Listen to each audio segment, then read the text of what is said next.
ഇപ്പോൾ നമ്മൾ ഇപ്പോൾ 2 ദിവസത്തെ പ്രയത്നത്തിൻ്റെ ഭാഗമായിട്ടാണ് കുറേ ബോഡികൾ കണ്ടെടുക്കാൻ സാധിച്ചത്.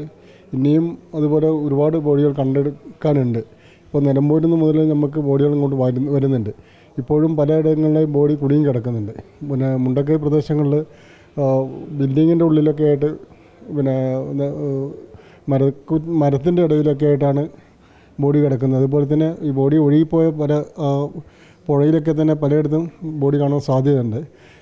ഇത്ര പേരവിടെ കാണാനില്ല എന്നുള്ളൊരു ഒരു കൃത്യമായ കണക്ക് ഇപ്പോഴും പറയാൻ പറ്റാത്ത സാഹചര്യമാണ് ഇപ്പോൾ നിലവിൽ. എത്ര പേരുണ്ട് എന്നുള്ള കാര്യത്തിൽ ഒരു വ്യക്തത ഇപ്പോഴും വന്നിട്ടില്ല അല്ലേ? വന്നിട്ടില്ല.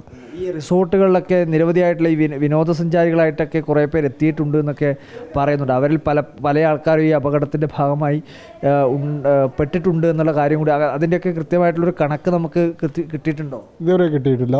നമ്മൾ പിന്നെ ഇവരെ അന്ന് പകല് തന്നെ നമ്മൾ ഇവരോട് ഒഴിയാൻ പറഞ്ഞ സമയത്തൊക്കെ തന്നെ പല ഹോം സ്റ്റേകളിലും പിന്നെ കുറേ പേരുണ്ട്, ടൂറിസ്റ്റുകളുണ്ട്. പക്ഷെ അവരാരും തന്നെ മാറിയിട്ടില്ല. അവരെക്കുറിച്ച് ഒരു ധാരണയില്ല. അതുപോലെ തന്നെ എസ്റ്റേറ്റ് മേഖലകളൊക്കെ തന്നെ പിന്നെ മറ്റു സംസ്ഥാനത്തെ തൊഴിലാളികളുണ്ട്. അവർ ഇപ്പോൾ എത്രത്തോളം ആണ് അവരുടെ ബോഡിയെന്ന് പിന്നെ തിരിച്ചറിയാൻ പോലും പറ്റാത്ത സാഹചര്യമാണ്. നിലമ്പൂരിൽ നിന്നുള്ള ബോഡികൾ ഇങ്ങോട്ട് കൊണ്ടുവരുന്നതുമായി ബന്ധപ്പെട്ട് ഇന്നിപ്പോൾ കുറച്ച് ബോഡികൾ എത്തിയത്.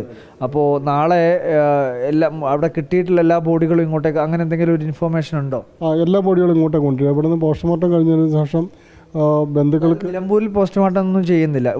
ഇവിടെ വന്നതിന് ശേഷമാണ് ഇവിടെയാണ് പോസ്റ്റ്മോർട്ടം. ഇവിടെ എത്തി പോസ്റ്റ്മോർട്ടം ചെയ്യുന്നതിന് ശേഷം ബന്ധുക്കളെ കാണിച്ച് അവർ ബോഡി അവരെ ബന്ധുക്കളതാണെന്ന് ഉറപ്പ് വരുന്ന ശേഷം വിട്ടുപിടിക്കുകയും അല്ലാത്ത പിന്നെ ബോഡികൾ പഞ്ചായത്തെ നേരിട്ട് സംസ്കരിക്കുന്ന ഒരു സംവിധാനമാണ് ഇപ്പോൾ ഏർപ്പെടുത്തിയിട്ടുള്ളത്. അതിൻ്റെ പ്രോസസ്സിന് ഒരുപാട് നടപടികളുണ്ട്. 10-15 ദിവസം കൊണ്ട് ഇത് ഐഡൻറ്റിഫൈ ചെയ്ത് നമുക്ക് സംസ്കരിക്കാനുള്ള അനുമതി പഞ്ചായത്തിന് കിട്ടുകയുള്ളൂ. എന്തായാലും എന്താ പറയുക, ഒരു ഭയങ്കരമായിട്ടുള്ള, ഇതുവരെയും നമ്മളെ ഇന്ത്യയിൽ തന്നെ ഇത്തരത്തിൽ വലിയൊരു മഹാദുരന്തം വളരെ വിരളമായി മാത്രമേ സംഭവിച്ചിട്ടുള്ളൂ എന്നാണ് തോന്നുന്നത്. അപ്പോൾ അത്രയും വലിയൊരു ദുരന്തമായി പോയല്ലേ? അതെ, തീർച്ചയായും. പിന്നെ ഒരു പ്രദേശം ഒരു വാർഡ്, പഞ്ചായത്തിൻ്റെ ഒരു വാർഡ് പൂർണ്ണമായിട്ട് നശിക്കുകയും 2 വാർഡ് ഭാഗികമായിട്ട് തകരുകയും ചെയ്തു. അവിടെ തന്നെ വാർഡും കൂടിയാണെന്ന് തോന്നുന്നു അല്ലേ ഈ പറയുന്ന മുണ്ടക്കൈ എന്ന് പറയുന്ന വാർഡ്? അതെ. അവിടെ പിന്നെ 540ഓളം വീടുകളുള്ളതിൽ ഇപ്പോൾ ആകെ ഈ 20-25 വീട് പിന്നെ അവിടെ വീടുകളെന്ന് പറയാനുള്ളൂ. ബാക്കിയൊക്കെ തന്നെ ഭാഗ്യമായിട്ടും പൂർണ്ണമായിട്ട് നശിച്ചു പോകും. അതായത് 500-ലധികം വീടുകളുള്ള സ്ഥലത്ത് ഒരു 25 വീടുകൾ മാത്രം അവശേഷിക്കുന്ന അവസ്ഥയിലാണ് ഇപ്പോൾ ഉള്ളതല്ലേ? അതെ. അപ്പോൾ അതുകൊണ്ട് തന്നെ നമ്മളുടെ പിന്നെ കാണാതെ പോയൊരു എണ്ണം കൂടുകയാണ്. അതുപോലെ തന്നെ നമ്മൾ കണ്ടെടുത്ത ബോഡിയും അതുപോലെ തന്നെ കാണാൻ അത്ര തന്നെ ഉണ്ടാവുമെന്നാണ് നമ്മളൊക്കെ സംശയിക്കുന്നത്. ഒരുപാട് ആൾക്കാർ ഇപ്പോഴും കണ്ടെത്താനുണ്ട് എന്നുള്ളത് തന്നെയാണ് നമ്മുടെ ഒരു വിലയിരുത്തൽ.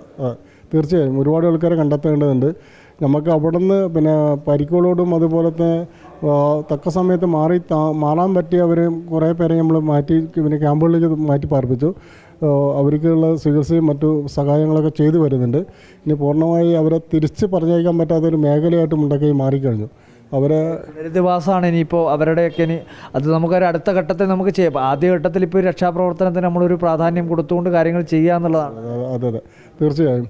അപ്പോൾ അതുവരെയുള്ള കാര്യങ്ങൾ നല്ല രീതിയിൽ നടത്താനും ഇവിടുത്തെ സാമൂഹിക പ്രവർത്തനം മറ്റു സംഘടനകളൊക്കെ തന്നെ നല്ല രീതിയിൽ ഇതുവരെ സഹായിച്ചിട്ടുണ്ട്. ഇനി അവരെ സഹായം പ്രതീക്ഷിക്കാനും മുന്നോട്ടുള്ള കാര്യങ്ങളിൽ.